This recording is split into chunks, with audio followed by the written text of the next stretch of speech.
Yang pertama kene iki arepe awake dhewe meh teko Dusun Ngesong, Desa Manyaran, Kecamatan Banyakan. Sing keloro sing wingi tak sepil apa pembangunane jalan tol wilayah Dusun Ngesong iku melok Desa Tiron ning kecamatane padha Banyakan, Lur. Kene iki ya yen musim udan ngono ki wit-witane ijo-ijo, Lur. Makane kene iki puenak dingge gowes, nggih mlaku-mlaku, nggih montoran. Yo cuman dalane kadang-kadang ana bagi aku kental pahit wis teko. Aduh.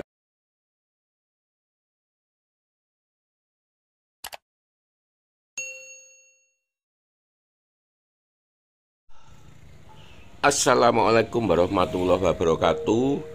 Piye kabare dulur-dulur kabeh, muga-muga tansah sehat lan lancar rezekine. Iso-iso dulur-dulur, iki aku neng gone persawahan Desa Manyaran, Kecamatan Banyakan, Kabupaten Kediri. Tepate neng Dusun Kenton, Lur. Dusune jenenge pancen kurang sip ya. Tapi yo jenenge desa wis kadhen koyo ngono terus ada apa meneh. Tapi jo takon yen masalah pemandangane, Lur.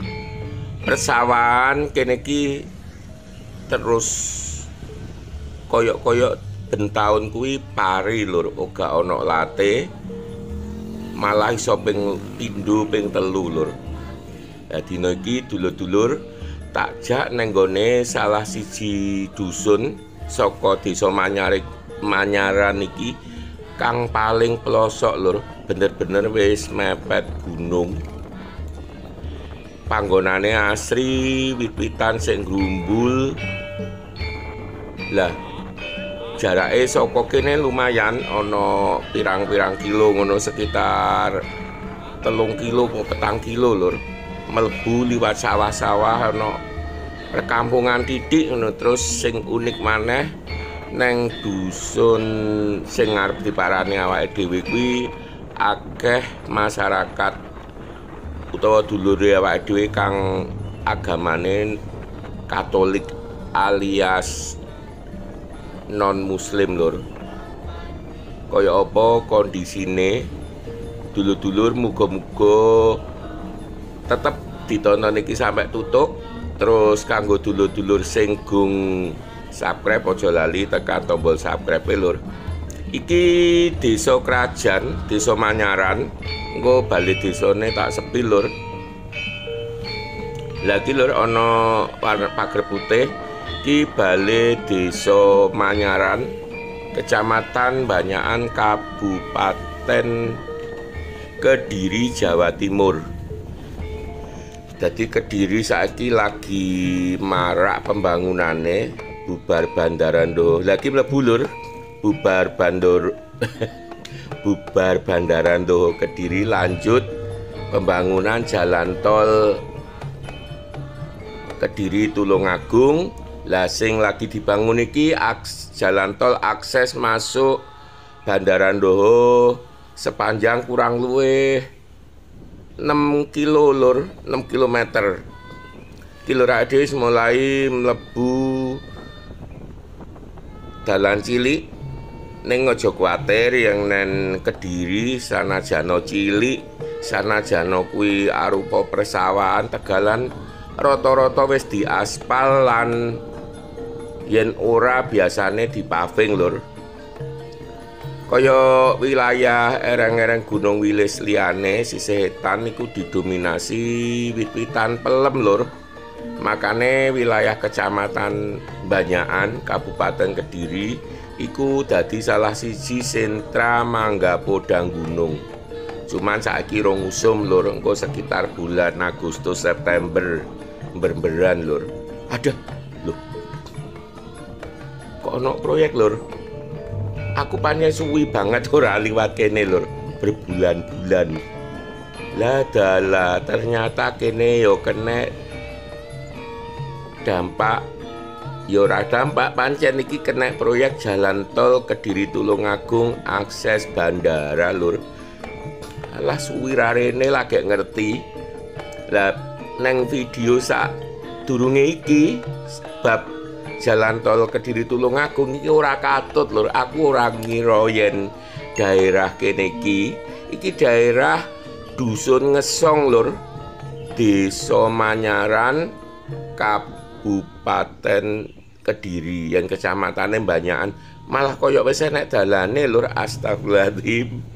Yo ngene iki lur yen apa jenenge sampai panggonan favorit rodok suwi gak dinguk. Iso mlaku oh ya iso lur oleh sik iso lur.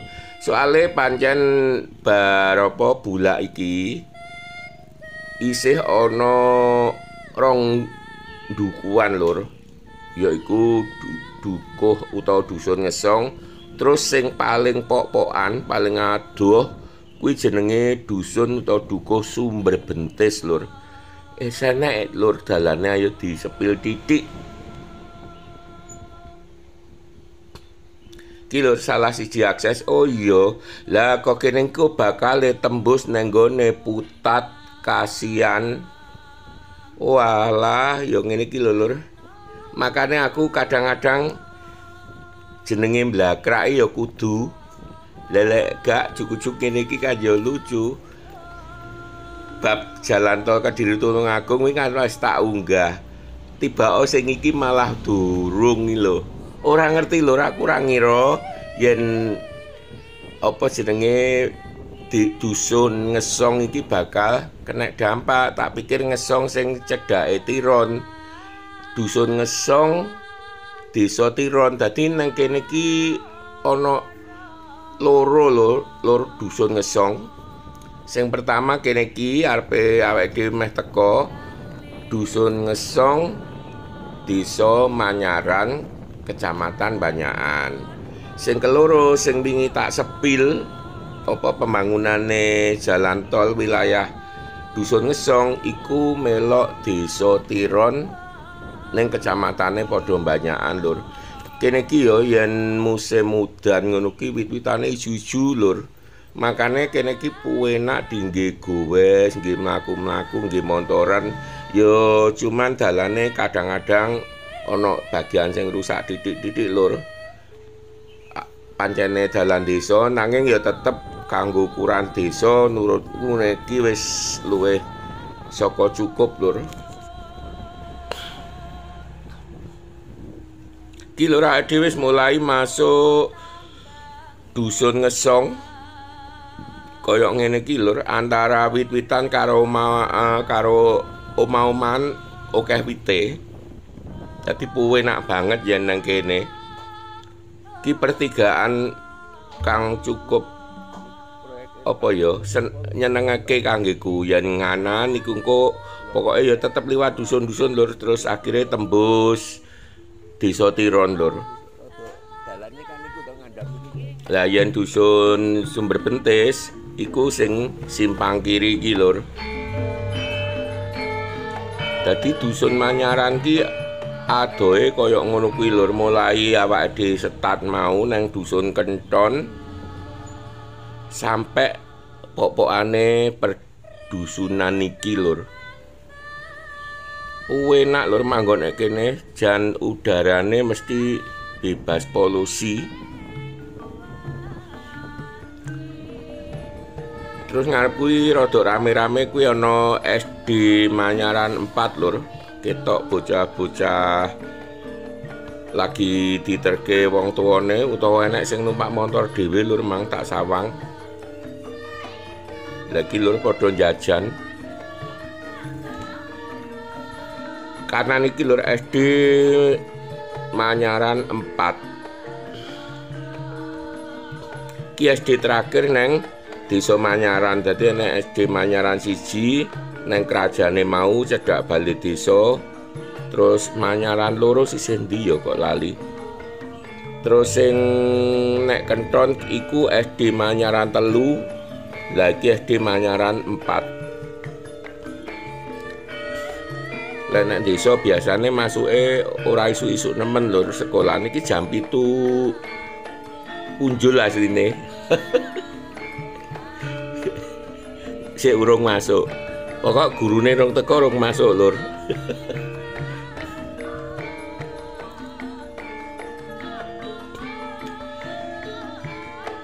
Ki enek TK Lur, TK sing berbasis Islam, Lur. Baitul Misbah.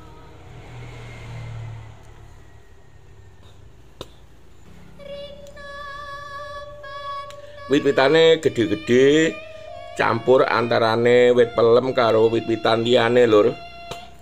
Rata-rata ya wit lawas-lawas.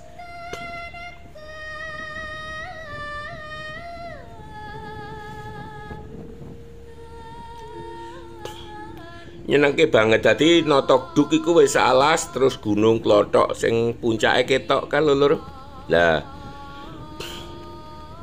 Terus bar tikungan iki enek bangunan kang cukup kuno, Lur. Yaiku gereja sing tak omone masyarakate kene 95% utawa luwih ya iku agama Katolik, Lur. Pertigaan ki ban-ban lek kuniteni ki gerejane, Lur. Temboke kae watu, Lur. Dadi aku malih kelingan karo gereja Maria nang nggone Kecamatan Semen. Apa umure kira-kira unda-undi ya? Tapi ora lah, kene ki mungkin yo wis suwi saka apa penduduk kene aku tahu takon iki pokoke tahun 90-an utawa sadurunge wis enek gereja iki. Maksudku aku duwe kenalan yo tak takoni. Jaman dhek cilikan iku gereja iku wis enek. Ki wis kampung terakhir, Lur, dusun utawa dukuh Sumber Bentis. Amarga yen gak kliru kepala dusune iku gandeng karo dusun Ngesong mau. Ki pok-pokane, Lur, ya ana jalan setapak, jalan cilik-cilik mlebu alas. Isone ya mung mlaku utawa yen motor meksa kuwi trail, Lur.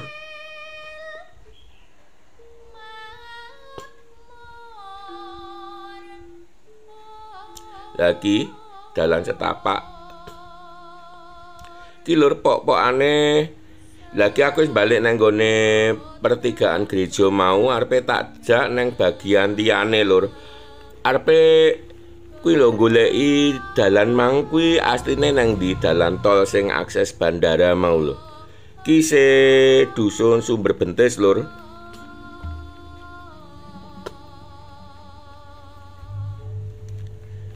Ombo dadi nang wilayah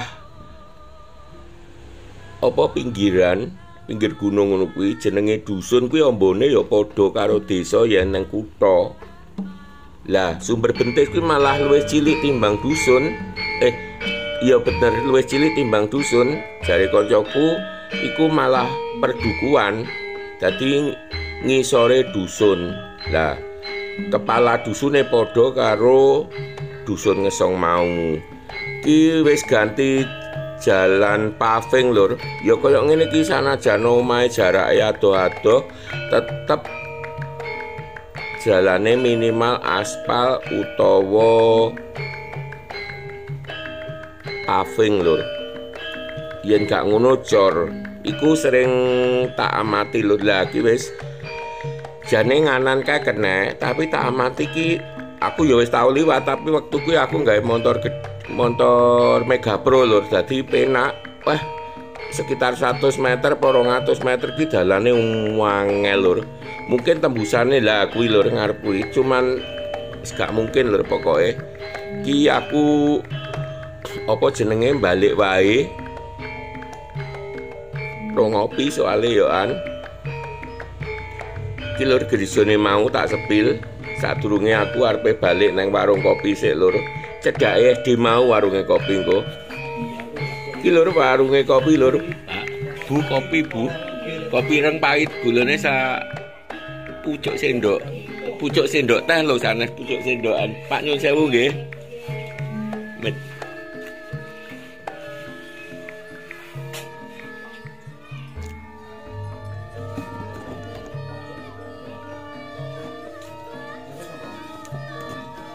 Ya.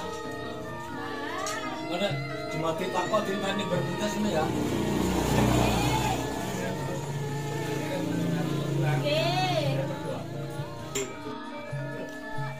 Oke lur, iki kopiku kental pahit wis teko, aduk-aduk. Lah sadurunge video tak akhiri lur, masalah engko aku ngevlog maneh bab jalan tol sing mau lho cedhek mau kuwi gampang. Sawetara bakal tak akhiri. Sing durung subscribe aja subscribe lur. Wassalam.